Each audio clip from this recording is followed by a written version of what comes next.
Assalamualaikum warahmatullahi wabarakatuh. Uh, Halo semua, kami dari kelompok 1 dari kelas 11 IPS 4 dengan anggota saya sendiri, Prasetya Ananda, absen 26. Pada kesempatan kali ini, kami akan membawakan sebuah topik menarik seputar kasus bunuh diri. Mari kita simak bersama-sama. Bunuh diri merupakan masalah kesehatan masyarakat yang serius dan saat ini menjadi perhatian global. Berdasarkan pengertiannya sendiri, bunuh diri adalah tindakan agresif yang merusak diri sendiri dan dapat mengakhiri kehidupan. Faktanya, bunuh diri merupakan penyebab kematian kedua pada kelompok umur 15 sampai dengan 29 tahun. Dan 79% terjadi di negara berpendapatan rendah dan menengah. Kami akan mengambil contoh kasus dari sebuah artikel yang kejadiannya masih hangat dibicarakan. Tepatnya terjadi pada tanggal 5 November 2020. Seorang siswi SMK di Kabupaten Tanah Toraja, Sulawesi Selatan, nekat mengakhiri hidupnya lantaran putus cinta. Remaja tersebut bunuh diri menggunakan dasi sekolah yang ia kaitkan ke pohon jambu.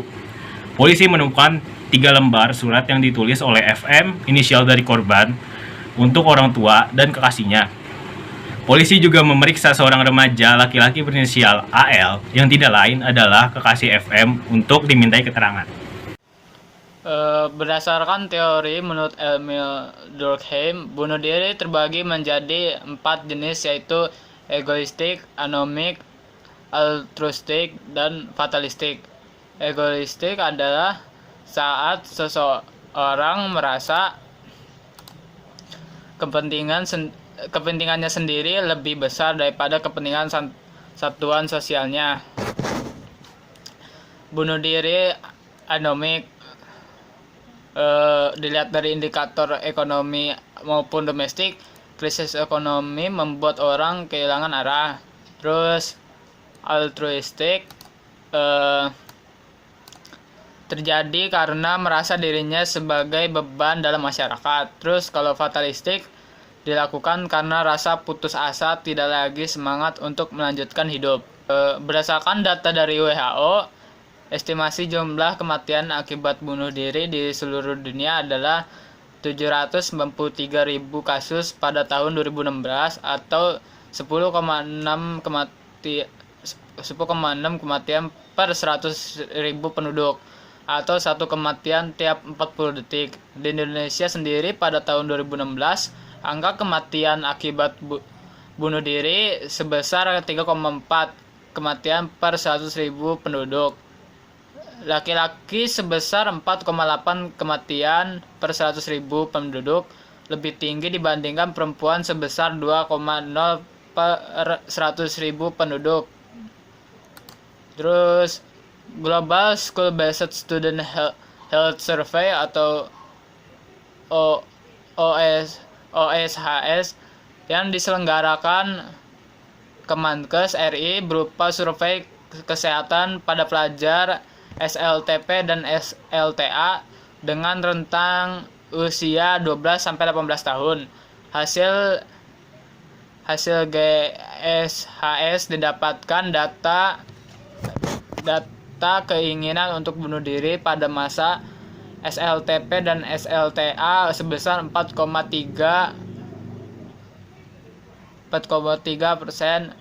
pada laki-laki dan 5,9% pada perempuan. Sekian. Nama saya Raihan Nur Rahman, absen 30. Faktor penyebab bunuh diri itu ada gangguan mental, depresi, bullying, kecanduan narkotika, masalah keuangan, masalah asmara. Gangguan mental itu seperti stres, kebingungan, tekanan dari berbagai faktor serta kekhawatiran tentang harga diri. Depresi itu perilaku yang putus asa dan tidak berharga di bidang apapun.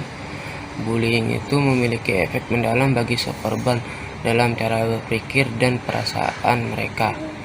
Terus kecanduan narkotika itu orang yang kecanduan obat terlarang akan cenderung mengalami depresi. Terus masalah keuangan itu tekanan secara fiktual bisa mengaruhi kesehatan mental seseorang.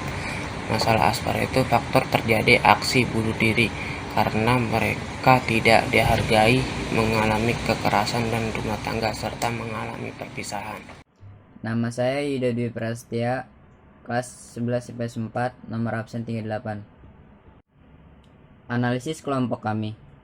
Dari kasus bunuh diri yang terjadi di Kabupaten Tanah Toraja, kami menyimpulkan bahwa kasus tersebut termasuk jenis bunuh diri fatalisme. Saudari FM mengakhiri hidupnya dengan cara bunuh diri lantaran ia tidak kuat menghadapi masalah percintaan dalam hidupnya. Seperti yang telah dijelaskan Durkheim. Menurut kami, FM sudah putus asa dan tidak semangat melanjutkan hidup karena cintanya yang kandas. Dilihat dari data WHO, pada usia sekolah perempuan mempunyai keinginan bunuh diri yang lebih tinggi dibandingkan laki-laki.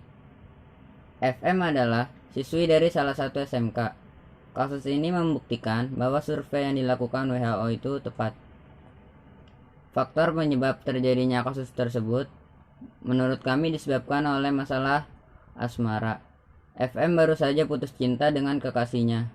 Di dalam salah satu surat yang ditulis FM untuk kekasihnya, "Jika hubungan ini berakhir, maka hidupku pun berakhir." Ada ungkapan keputusasaan karena perpisahan. Upaya cara pencegahan bunuh diri. Salah satu langkah preventif awal untuk upaya pencegahan bunuh diri, terutama pada remaja, adalah menggali tentang adanya ide bunuh diri pada remaja. Remaja harus ditanyakan secara langsung tentang pikiran bunuh diri, di mana pertanyaan tersebut membuat remaja merasa diperhatikan dan memberi kesempatan pada mereka untuk mengungkapkan masalah. Upaya pencegahan yang dapat dilakukan oleh keluarga dan masyarakat adalah dengan mengetahui ciri atau faktor resiko individu yang rentan untuk melakukan bunuh diri atau percobaan bunuh diri. Upaya pencegahan bunuh diri yang dilakukan pemerintah salah satunya setiap tanggal 10 Oktober diperingati Hari Kesehatan Mental Dunia, menjadikan bunuh diri sebagai tema utama. Di Indonesia, pemerintahan melalui Kementerian Kesehatan berupa melakukan pencegahan bunuh diri. Misalnya layanan telepon pencegahan bunuh diri 021 500 454 sebagai layanan konseling pencegahan bunuh diri.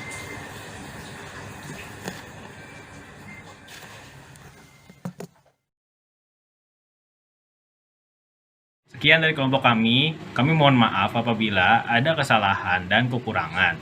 Semoga apa yang kami sampaikan dapat bermanfaat bagi kalian semua. Wassalamualaikum warahmatullahi wabarakatuh.